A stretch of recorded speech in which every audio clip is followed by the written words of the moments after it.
أول شيء بداية مرحبا.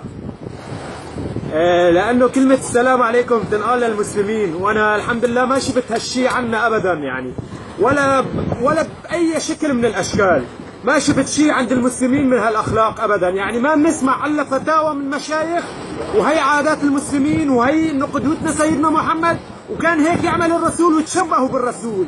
بس أنا ما شفت ولا واحد منكم يا السعودية ورؤسائها وقطر وغيره وغزواته إنه عم يعمل شيء من اللي كان يعمله الرسول. امبارح بمدينتي مقتول الآلاف من قصف وطيران وغيره وسواته، والسعودية قاعدة بتسوي لي مباراة وقاعدة عم تتفرج على المباراة، ما لها فاضية. يعني المسلمين ما لهم فاضيين، يعني يموتوا في جهنم، يعني عادي عندهم، ما عندهم مشكلة أبدا. مجهزين أسلحة وقوات عندهم بتكفيهم ل100 سنة. بس عفوا هي ما يمشان مساعدة المسلمين مثل ما كان الرسول يعمل. يعني هي مشان إذا شعوبهم قامت عليهم يضربوهم فيهم، ما هو مشاننا نحن. يا عريفي يا شيخنا يا دكتور، يلي انت يعني كل يوم بتقول لي انه عم كل شيء 10 نصارى اليوم اسلموا، و100 نصيري، و100 متنصر، و100 مسيحي، و100 مدري شو. كل يوم بتنصر لي ما بعرف باي دوله في العالم، ومئات المسلمين عم ينقتلوا بسوريا. يعني بتنصر 10 بنقتلوا 200. يعني شو عم بستفاد منك انا؟ شو بس فهمني انا شو عم استفاد منك؟ انا بلادي صار لها 5 سنين عم تنقصف، 5 سنين عم يلتعن السما تبعها، ما شفنا حدا فيكم، بس على فتاوى وحكي فاضي ومن ورا الشاشات، وبيجي بيقول لك انتم اولاد البلد انهزمتوا لبرا. مشان شو انهزمنا لبرا؟ اعطيني سلاح اقاوم فيه طياره، اعطيني سلاح قاوم فيه طياره لحتى ضل ببلدي وموت فيها. مشان شو جهزتوا جيش قوامه 10,000 و20,000 مشان تفوتوا على سوريا وتحموا الهربانين من الحرب؟ مشان شو؟ وينه؟ ما في واحد كافر بالكرة الأرضية إلا وما شد مع بشار الأسد. وينكم انتو؟ فلسطين صار لها 60-70 سنة ما شفنا منكم شيء. سوريا صار لها 5 سنين ما شفنا منكم شيء. حلب صار لها 5-6 شهور، وهالاسبوعين هي تدمرت، التعن ابو قطاسه، العزل تقتلوا يوميا 400-500 مسلم. وينكم انتو؟ بس شاطرين؟ نحن اخوانكم في الاسلام، واكبر شغله عظيمه عن رب العالمين هي الجهاد. بتقوموه في راسنا، بتكبروا في راسنا، اعملوا جاهدوا وانتو قاعدين ببيوتكم جنب النسوان والتعريس والاكل خرا. مشان شو كل هالشي؟ كم مفطيسه فتوا بفرنسا، ما ضل عرصه في الكره الارضيه لو ما حط صورته، ما ضل حدا الا ما حط علم فرنسا على وشه، على صورته على الفيسبوك وغيره. دول الخليج حطت على ابراجها، على مطاراتها، على طياراتها اعلام فرنسا. ليش؟ كم كافر فطسوا فرحتوا، يعني خلاص هذول لازم ما يموتوا. بس اما نحن اهالينا كل يوم والثاني بنقتلوا 200 و300 و1000، ما تحكوا شيء، عادي. هذول بينطقوا بالله وبالشهاده، هذول لازم يموتوا، هذول لازم ينداسوا. سنتين اذا بنضل هيك قسما بالله العظيم ما راح يضل واحد بيقول اشهد ان لا اله الا الله. انتوا هذا اللي بدكم اياه، انتوا هذا الفرحانين له. جهزتوا جيش طول بعرض مشان يحمي العزل، ما بدك تشاركوا بحرب، معلش قلنا يا الله. ليش ما فتوا؟ ما اعطتكم الاذن اسرائيل؟ ما سمحت لكم امريكا؟ ما اعطتكم امر انه تفوتوا؟ تركوهم يكستخدوا خليه يفطسوا، مو هيك بدكم؟ هذا اللي بدكم اياه انتم، مو هيك؟ رؤساء اكابر، انتم ما في منكم، انتم كل واحد بريمه عطيسي، ما حدا بيتحرك من كرسيه ابدا. بس شاطرين، تحركنا وعملنا وسوف نقوم، يلعن شرفكم برجلي كلياتكم. صرماية اصغر شهيد سوري، اصغر شهيد، بتشرف عائلاتكم كلياتها.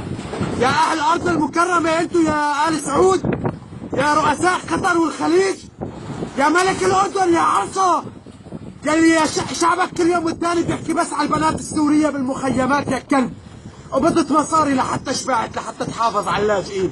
هذاك شرفهم يا عرصه، الله يهدوا شرفا. اقسم بالله العظيم، اقسم بالله العظيم ما راح نتركهم. انا مو عدوي بشار الاسد، انا خلص نسيته لبشار، انا نسيت الشيعه، ما عندي مصلحه معهم، انا انتوا اعدائي، انتوا اللي كبرت انه انا ديني، اهل ديني هن ظهري وهن سندي، وانه كلمه لا اله الا الله محمد رسول الله موحده بيني وبينكم، كلمه مشتركه. اكبر عدد في الكره الارضيه هي المسلمين.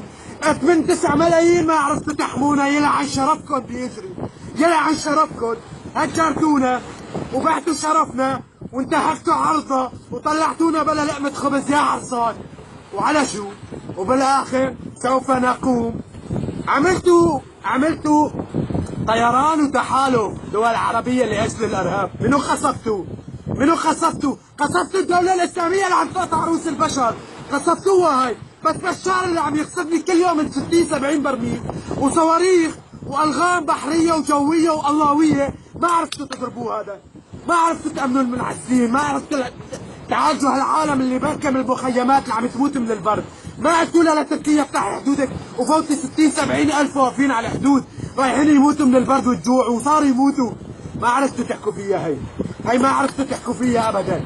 افغاني شيعي بيجي من اخر الكره الارضيه، لبناني شيعي بيجي من اخر الكره الارضيه، امريكي وروسي وماسوني وغيره وسواته بيجوا بيفزعوا لبشار، بيسكر وبيعربد وبيعرس ايه بس بيفزع لدينه. معلش بس نحن اللي الله حرم علينا كل شيء، وانتوا اللي بتفتوا لنا وبتحكوا لنا وبتقولوا لنا انه انتوا من لما صغرنا باركونا بالجوامع. هي الفتوى هيك وهي الفتوى هيك وهذا الدين هيك وهذا ديننا. وينكم انتوا من ديننا؟ من شان شو ديننا لكن؟ بس فهموني. انا بلدي مدينتي حلب من 5 سنين لهلا اخطر منطقة في العالم، في العالم كلياته انا منطقتي اخطر شيء. صار لها اسبوعين محروقة حرق، قصفت مستشفياتها، مدنيين ما لهم شيء، قاعدين هن النسوان وحريم وشيوخ كبار وبعتونا لنشتغل ونصرف عليهم، وقصفوا ماتوا بالمياه. ما شفناكم حطيتوا صورة لشهيد سوري مات؟ ما شفناكم ابدا. فرنسا كم مفطيته بترفعوا اعلام الله كلياته وبتقولوا انه نحن ارهابيين المسلمين، والقتل حرام، حرام القتل، الدم حرام. الرسول ما قال هالشيء، الرسول كانوا جيرانه يهود ما حكينا عليه شيء، اللهم صل وسلم عليه رسولنا وعلى عيننا وراسنا. انتوا وين واخلاقكم شو من اخلاق الرسول؟ فهموني، فهموني من شأن الله، فهموني. انا خلقت مكتوب على الهوية ديني مسلم، وين الاسلام بالموضوع؟ بس فهموني. اذا بدي ازعل على موتة اليهودي وعلى اخوي الفلسطيني ما بزعل عليه، وعلى اخوي اللي بسوريا ما بزعل عليه، وين الاسلام؟ فهمني انا مين من المسلمين؟ فهمني. انتوا جماعة صور فرنسا ما شفتكن على العالم اللي ماتت بحلب بهالاسبوعين، لك ما شفتكن على يوم الغوطة بالكيماوي، لك ما شفتكن على اطفال ترعى، لك ما شفتكن على حدا يلعن شرفكن، لك ما شفناكن على شيء. ولك بدي ألعن أكبر بريم بالسعودية، بدي ألعن أكبر واحد وأكبر شيخ فيكم. ولك يا عرافي أنت كل يوم بفتاوى شكل، وكل يوم بقصة شكل، وكل يوم أسلم على إيدك الكافر فلاني. وينك من أخلاق المسلمين؟ وينك أنت من أخلاق المسلمين؟ بس بدي أفهم وين يلعن شرفكم بيجري. 5 ريالات ما تستخسر تحطوهم على سوريا يا كلاب، وبتقول السوري ليش طفش برات بلاده؟ يا كلب اعطيني سلاح لاقاوم فيه طياره، لانزل فيه صاروخ جاي يشيل حارتي كلياتها، وبعدين برجع لك انا بسوريا ما بطلع منها الا لموت. بوعدك وعد شرف. بالاردن كم كلب ها صار يحكوا على الشرف السوري. ولك يا عرصه انت كنت تبوس صرمايه السوري لحتى يعطيك بنته، هلا صرت تقول بشتري البنت بالمخيم ب 200 دينار. لك قسما وجعل من حط هدول بوجهنا فلا نخلي منكم حدا، قسما برب محمد فلا نخلي منكم حدا. وبتقولوا على الحكي صار رح نساويها باذن الله، واقسم بالله ما رح نبلش تنظيف من اليهود منكم انتم يا كلاب يلي بتحكوا عربي. لا وشو قال نحن مو عرب، انتم بس منعتوا انه تجوزونا بناتكم اهل الخليج مشان ما يختلط النسل. لك نحن ما بنتشرف فيكم، لك نحن ما بنتشرف بجنسكم عاطل. نحن ما بنتجوز من صرامي، نحن بنستخسر نحط الحمض المنوي اللي عنا برحم نسوانكم يا كلاب. نحن بنستخسروا هذا الشيء، نحن بنستخسر انه يطلع مننا شيء اسمه شاب سوري او بنت سورية برحم نسوانكم يا كلاب. مسلمين ولك سرماية أصغى شهيد سوري ها، بأكبر مسلم فيكن يا العرب، بأكبر عربي فيكن. فازوني لاشوف الدور اليوم علينا، راح تدور الايام وراح يجي الدور عليكم يا ثوار انتو، راح يجي وراح تشوفوا وراح تبوسوا صرامينا لنتدخل، بس احنا ما راح نتدخل. المجاهد السوري، المسلم السوري، ايش ما كان اسمه ما راح يتدخل، راح يترككم تنفعشوا مثل الكلام، وراح نساوي دولة مسلمة لحالنا، لحالنا بننطق بشهادة لحالنا، بنصلي بجوامعنا لحالنا، ما بدنا منكم ولا بدنا ندخلكم اراضينا، وان شاء الله راح يصير هالشيء. نحن اللي بنعرف ايش هو الله، مو انتم يا تبع ارفعوا كلمة لا اله الا الله محمد رسول الله.